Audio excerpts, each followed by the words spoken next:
Labdien, LRT Plus, un tiekamies raidījumā Ceļš uz valsts drošību. Runāsim par aizsardzības tēmām un par valsts drošību kopumā. Runāsim par valsts robežu un par pārkāpumiem un arī par migrāciju. Un studijā viesojas valsts robežsardzes Daugavpils pārvaldes priekšnieka vietnieks, kā arī krimināla izmeklēšanas dienesta priekšnieks pulkvešleitnants Māris Pukinskis. Labdien! Labdien! Un sāksim ar to, vai varat vispār pastāstīt, kas tad ir migrācija un kas ir nelikumīga migrācija? Jā. Tātad, es domāju, jau Latvijā sen visi zina, kas notiek, kas jau no 2021. gada. Tā ir nelikumīgā valsts ārējās robežas šķērsošana. Jā. Un šobrīd, ko mēs redzam, jā, ir mazliet mainīsies tā migrācija tādā ziņā, ka pašu migrantu plūsma, jā, viņa ir savādāka. Ja iepriekšējos gados mēs novērojam dažāda vecuma, ģimenes un laikam vairāk tautību, jā, dažādu, tā šis gads mazliet ir savādāks. Pirmkārt, pamat migrantu grupas ir vīrieši vecumā no 20 līdz 30 gadiem, stipri fiziski, viss bez kaut kādām slimībām, teiksim tā, jā, kuri ļoti labi var pārvietoties, un tieši otrādāk tur kaut kādus bērnus, ģimenes mēs šogad ļoti minimāli sastopamies ar to. To arī apstiprina statistikas dati, jā, un tie ir 4 reizes mazāki nekā pagājušajā gadā. Pagājušā gada vilnis tika izturēts ļoti labi, mēs ļoti labi pastrādājam, un arī atkal tie cipari liecina par to. Kas attiecas uz to pašu migrantu pārvadāšanu, jā, laikam arī šogad mainījās tieši tas, kā tas tiek darīts, jā, vairāk organizēts tiek. Jā, un migrantiem vairākums grupām ir pavadoņi, kuri tieši no Baltkrievijas ieved Latvijā, sagaida transporta līdzekli. Tas nozīmē, ka migrantus atved tieši jau līdz tam punktam, kur viņus jau sagaidīs. Jā. Ļoti reti, kad migranti ienāk Latvijas Republikas teritorijā un nezinu, ko tālāk darīt. Jā. Bet ir arī tādi. Attiecībā uz organizatoriem varu teikt, ka tik tiešām viņu izdoma arī šogad aizgāja daudz tālāk. Kā jau varbūt zinat, izmanto gan malku vedējus ar slēpņiem, gan arī atdarinātos dienesta transporta līdzekļus, šajā gadījumā gan policijas busiņš, gan robežsardzes busiņš. Bet ko ir jāsaka? Visi mūsu robežsargi ir labi izglītoti un zinoši savā jomā. Jā. Visiem ir zināmi riska profili, un līdz ar ko jebkura veida risku, ja mēs pieļaujam, ka piemēram, var pārvietot kaut kādā veidā imigrantu ar jebkādu tur transportu vai kaut kādā savādākā veidā, mēs obligāti to pārbaudam. Jā. Jo mēs, labi ir zināms, ka griež žogu, jā, ka izmanto dažādas tur, nezinu, priekšmetus, tās kāpnes vai kaut kur ar laivu var šķērsot, jā. Tāpat izrokot vai izmantot caurteku. Jā. Bet mēs to visu zinām un mēs to kontrolējam. Un jebkura jauna kaut kāda priekš mums parādība, tas jau nozīmē ir risks. Par šiem busiņiem, kuri bija līdzīgi Latvijas dienestu busiņiem, vai šī informācija jau arī bija paviedējusi pie citiem kolēģiem citās valstīs, vai tā ir bieži izmantota metode? Jo mums šogad tas bija tas kā jaunums, jā, jo, kad parādījās šīs pirmās ziņas, visi bija pārsteigti. Un tad bija jautājums, vai tas bija pirmais mēģinājums, vai tas jau bija kaut kāds atkārtos un viņus beidzot kādu no grupām noķēra, ka viņi jau no saviem automobīļiem, no saviem busiņiem jau sāk izmantot šādus transporta līdzekļus. Vai kolēģiem kolēģiem ir tāda pieredze? Nē, no kolēģiem mums iepriekš nebija tādas informācijas, vismaz par aizturēšanām. Jā. Iespējams, varbūt kaut kur mēģināts izmantot, to es jau jums nepateikšu viennozīmīgi, bet loģiski mums bija informācija, kā var tikt iesaistīt, līdz ar ko mēs jau arī bijām gatavi un vairāk novērojam, pārbaudījām informāciju, līdz ar ko nav svarīgi mūsu apsargājumos iecirkņos iebrauks kaut kāds transporta līdzeklis. Pēdējā laikā, piemēram, parādījās arī ātrās palīdzības, kas nav mūsu Latvijas ātrās palīdzības, tur Ukraiņu, Vācijas, bet mēs viņas visas baudam, ja, vienalga apstādinam, pārbaudam, nokontrolējam. Arī citus robežsargus un policiju jūs stādinat un pārbaudat? Jā. Tas nav tur kādā jūsu sarakstā? Tas mums arī ir metodika, jā. Tā nav tā, ka tagad amatpersonā brauc ar dienesta transporta līdzekli, ieslēdz bākugunis un mierīgi pamāja rociņu un aizbrauc, jā. Jebkurā gadījumā ir jāapstājas, jāstādās priekšā, pārbauda jūs, vai jūs tik tiešām esat tas, kurš stādāties priekšā. Ja?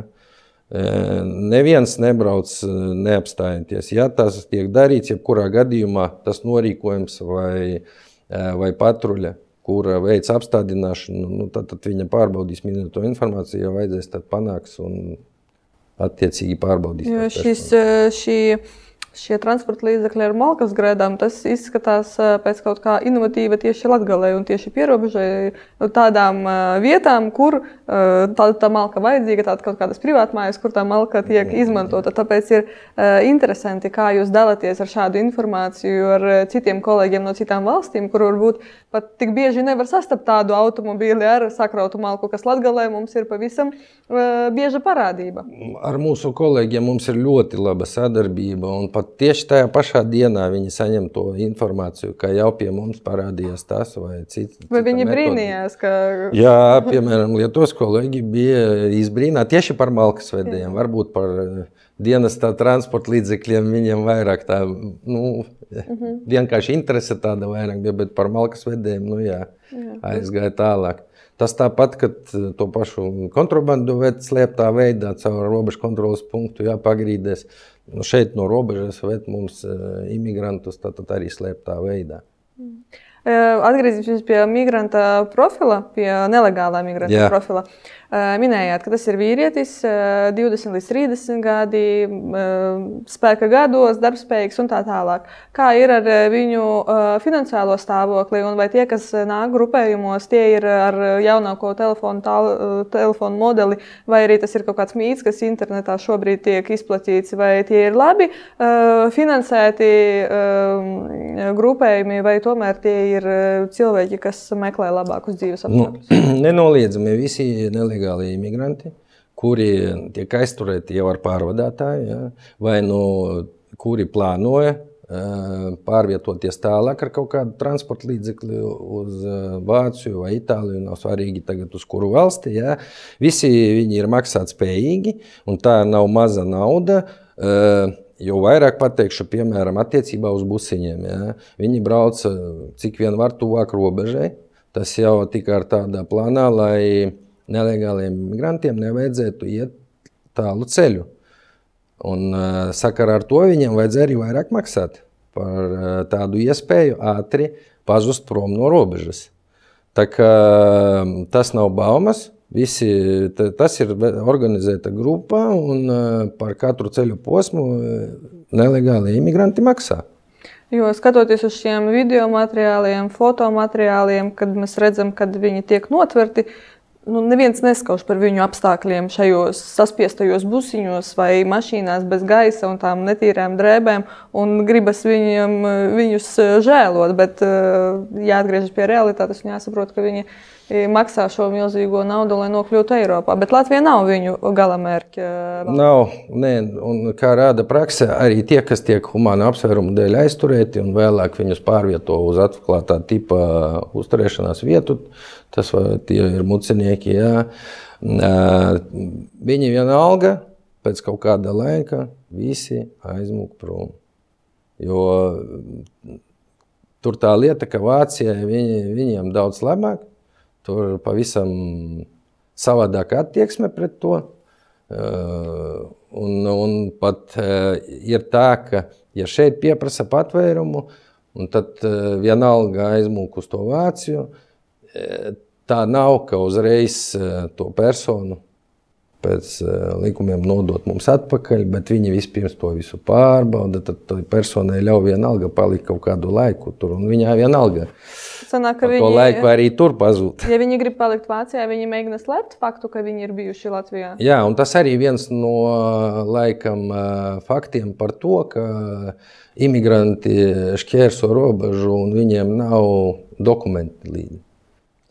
Speciāli, lai nebūtu tā, ka viņi ir tur jau pieprasījuši to patvērumu, viņus jau te ir fiksējuši un tālāk jau tad pēc visām datubāzēm zinās. Jums ir kopējas datubāzes vai tomēr ir pieprasījumi un atbildes? To visu var vienkārši pārbaudīt, tā nav grūti. Savā starpā labi sadarbojoties.